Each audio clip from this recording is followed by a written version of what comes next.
Hello everyone, Genesis Rider here with another Genesis Tips and Tricks video. Today we'll be looking at some big team battle SWAT gameplay on the map Settler.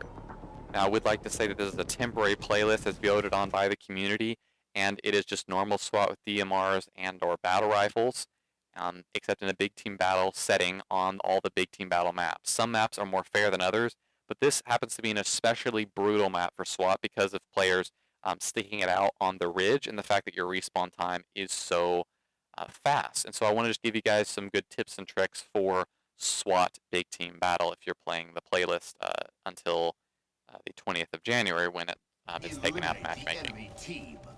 So right here I'm just looking for the enemy to where they spawn, and I see one player rushing forward and end up getting a very dirty headshot on him right there. What I'm going to try to do is push up here and use this hill that I'm jumping up behind. I am using bumper jumper so I can aim and jump at the same time. I'm going to use this hill and this rock so I can stay behind cover and get a few kills. I do apologize for the player on the enemy team who is not playing the guest. I do get like a few kills on him. Thankfully that's not a majority of the video though, and as you can see, players such as him are pretty decent, and my team does end up losing this game. And that's also one of the reasons why I uploaded the video, because I had far more kills than anyone in the game, including the enemy team. And I was just playing the map really well. Now I want you to notice here how the enemy player did a very smart maneuver by coming up through the side and coming, and the same thing this guy is doing, coming up along the edge of the map behind the base and looking where we're going to spawn. Because you die so fast in SWAT, this is likely to happen. You can get behind people who are spawning and shoot them. Now, I also want you to notice what happens when I respawn here. What happens? Well, I'm going to immediately look where this player killed me, and I'm going to zoom in on where his head should be. And sure enough, there he is. So it's really critical and can be very frustrating in SWAT when you die to, or actually you kill another player, they respawn and are looking straight at you when you come around the corner. That's really unfortunate, but it does happen in SWAT quite a bit. Here's a great use of our surround house headset, hearing an enemy player shooting off to the side. Unfortunately, around this area, I do get assassinated, which is unfortunate, but it's not a whole lot I can do about it. Luckily, I end up spawning very next to Shotgun Tunnel, as it's called, and I end up being able to get this sloppy kill here. Now, what I'm trying to do is stay on the edges of the map. Specifically, Shotgun Tunnel is a really good way. A lot of people don't expect you to be here, and I'm constantly moving around. Notice how I'm not staying, for example, I'm not just sitting here. I'm not just sitting here on this ledge waiting to shoot people, because as soon as you get a kill, like the kill I just got on this guy, they're going to be coming back for you in that same location. You have to be moving consistently, unless you're in a huge amount of cover. The position I'm in is a pretty decent amount of cover, but you do want to be constantly moving forward. Not necessarily moving forward into the center of the map, like right here. That's not where you want to be moving. You want to be moving around the edges of the map, like I'm doing right here, and sort of getting behind. Notice how I'm sort of behind the enemy team now. And I'm going to be getting a bunch of kills on players who are just running forward and spawning, basically. And even right now, they don't know. See how they don't know where I am, sorry. You see how they still think I'm on that side of the map? I didn't actually mean to drop down to the base there. But that's what you want to be trying to do. And notice how this player, that player right there, knew I was there because he just spawned there and he knows he got killed from this direction. In SWAT, you can't camp out. That's why I changed my location. If I had been on top of this base when that guy tried to respawn, he probably would have killed me because he would have known where I was. But I changed my location and he was not able to track me down. That's what you have to be doing. That's why SWAT and Big Team Battle is just really brutal, and that's another player who knew where I was. It's just really brutal because players respawn so fast in this game that you can get easily flanked, or if the player knows where you are. Now right here, again, I'm just going to try to push towards Shotgun Tunnel. I saw some shots come from over here. Don't want to be sprinting a whole lot. Sometimes I have a very negative tendency of doing that. You want to be sprinting only when you really need to, like right there to get out of the open. Mainly because you can run around the corner and find an enemy player right there.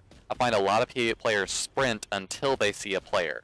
This is incorrect. You want to sprint between areas of cover, but then come out of sprint, as like right there, how I was out of sprint, I was not sprinting, and I was able to easily see that guy. That was a pretty lucky shot on my part, and the guy knows immediately where I am. Now right here is a really kind of bad position for me to be in. You can get a lot of kills from here, but notice how I'm using this rock wall to my advantage so that enemy players, like this player right over there, don't see me, and I'm able to just peek out slowly and take my time with each position. Notice now how I'm looking across the map at these players, but I do know that players can spawn over here and easily kill me, which I think actually does end up happening at one point. This guy ends up cleaning me up with the battle rifle. When players are close to the battle rifle, it's almost always a little bit better.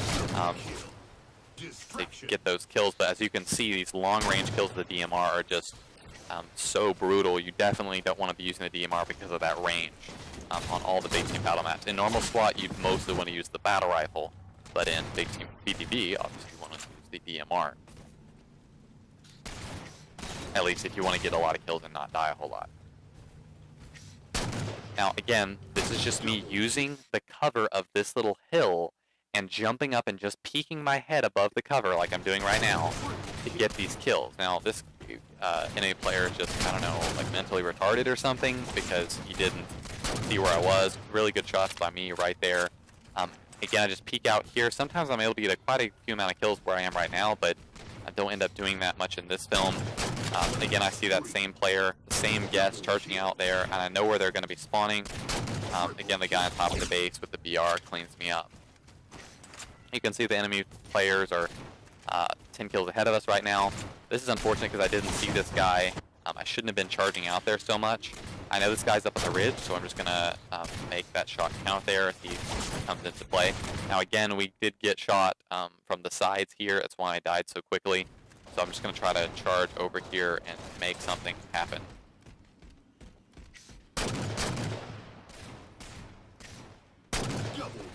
Now I want you to notice something with the kill before the game ends here. I just want to have another brief little lesson here. A lot of players ask me, like, how do you fire this quickly? Okay, notice how I'm aiming on almost the same horizontal level this guy's head. I'm actually a little bit above him. But as I'm moving my aimer closer to him, I go down and then shoot him in the head. You notice how my aimer somehow stops.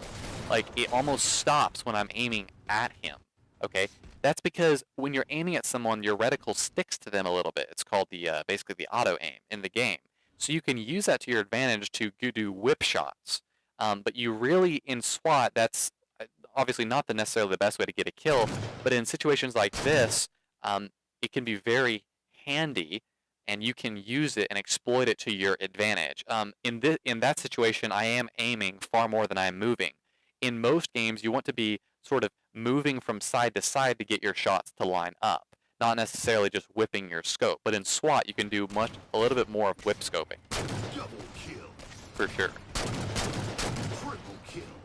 You do not have a very high amount of health in SWAT at all in Halo 4. You can basically hit someone with 4 or 5 shots and they will die, and they don't have to be headshots. And compared to Halo Reach, where you have to put like almost like half a clip into someone before they'll actually die. So wrapping up this game play, I hope it gives you guys some tips and tricks on how to play SWAT on BTB better. I know it was a defeat, but hopefully it allowed you to see where the enemy team did well and where I did well as well. Well. Let's move on to the after-game stats here. So on the enemy team side, you can see that the highest number of kills was 27. You can pause here if you want to read the rest of their stats, but let's keep moving down the page to my teammates' scores. So right here you can see I got 39 kills, 14 deaths. Very respectable for the fact that we lost, and there were some pretty decent players in the enemy team. I would like to note a kind of ironic point I made throughout my commentary in the video, and that was to continue moving, to constantly move your location so that when you kill enemy players and when they spawn a few seconds later, they don't know where you are.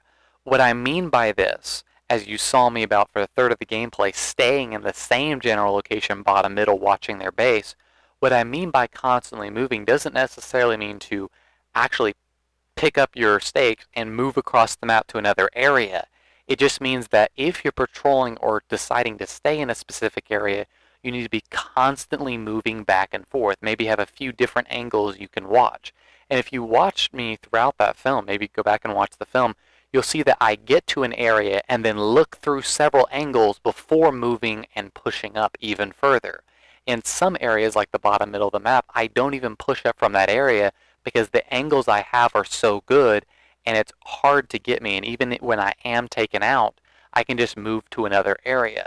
This delves into advanced strategies because if you're a good SWAT player, you can know that they are going to come right back to where you killed them and you can manipulate that to your advantage. For beginner SWAT players, I would definitely say keep moving, actually picking up your location, moving around the map.